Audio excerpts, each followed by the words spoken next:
Well, our first guest to share with us for a few minutes this evening was a very accomplished member of the Florida House of Representatives, right in the center of the leadership team.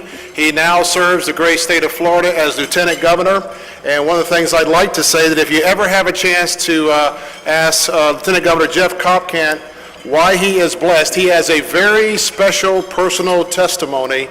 And I know that every day his life is very special to him, and so that might be a conversation starter when you have a chance to see him. At this time, I'd like to ask Lieutenant Governor to come join me on the stage. And good to see you, Jeff. Good to see you, Bill. Good to see you.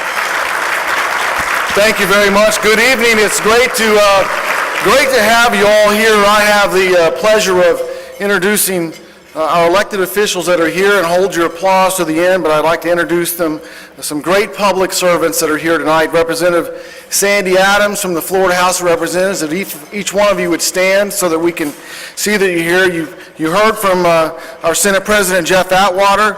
We've got Mayor Frederick Costello, Representative Steve Christofoli from the House of Representatives, Senator Paula Dockery, Representative Clay Ford, Senator Steve Ulrich, Representative Scott Placken, Representative Steve Precourt, Representative Ron Renuard, I saw Doc here somewhere, Representative Kelly Stargell, as well as a former member of the legislature and now a judge, John Stargell, Senator Rhonda Storms, Representative Rich Workman, and two former members of the House that served with me, Dennis Baxley and David Simmons. Please give all of them a round of applause.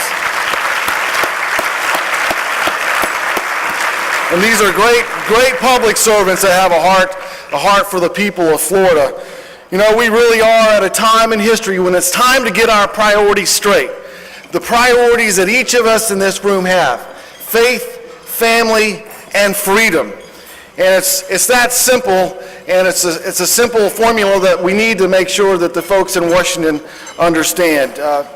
Thomas Jefferson once said that when the people are afraid of government, you have tyranny. When government is afraid of the people, you have liberty. Well, it is a time in history where we have to stand for liberty, where we have to fight for liberty. That means reminding people in government how special this country is, that this is the first country in the history of mankind where the people said government is not the master, it's the servant. And it only has that power which we, the people, give it.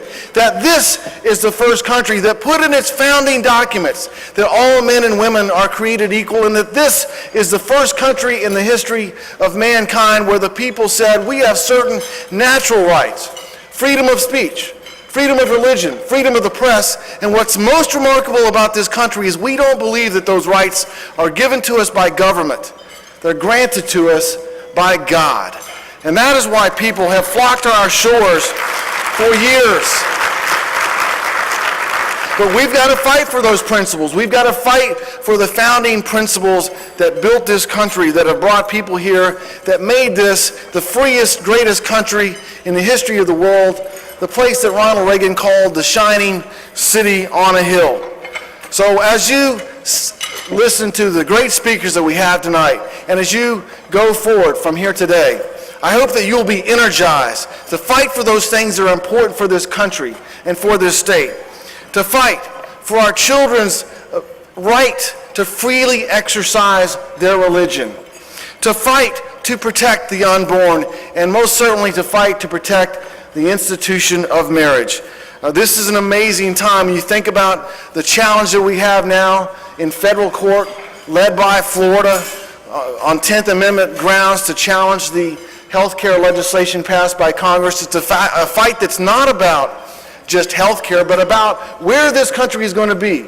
Does the Constitution mean what it says? Are we going to continue to allow the federal government to get further and further into our daily lives or not? The stakes are high this time. Some of you may remember back in 1964, Ronald Reagan gave a speech called "A Time for Choosing." Well, this is our generation's time for choosing. It is this moment in history that we will decide what sort of country we will have, what sort of country we leave for our children and grandchildren. I hope that we will all work together to make sure this continues to be the greatest country in this world. Thank you all for being here. God bless each and every one of you, and God bless the great state of Florida.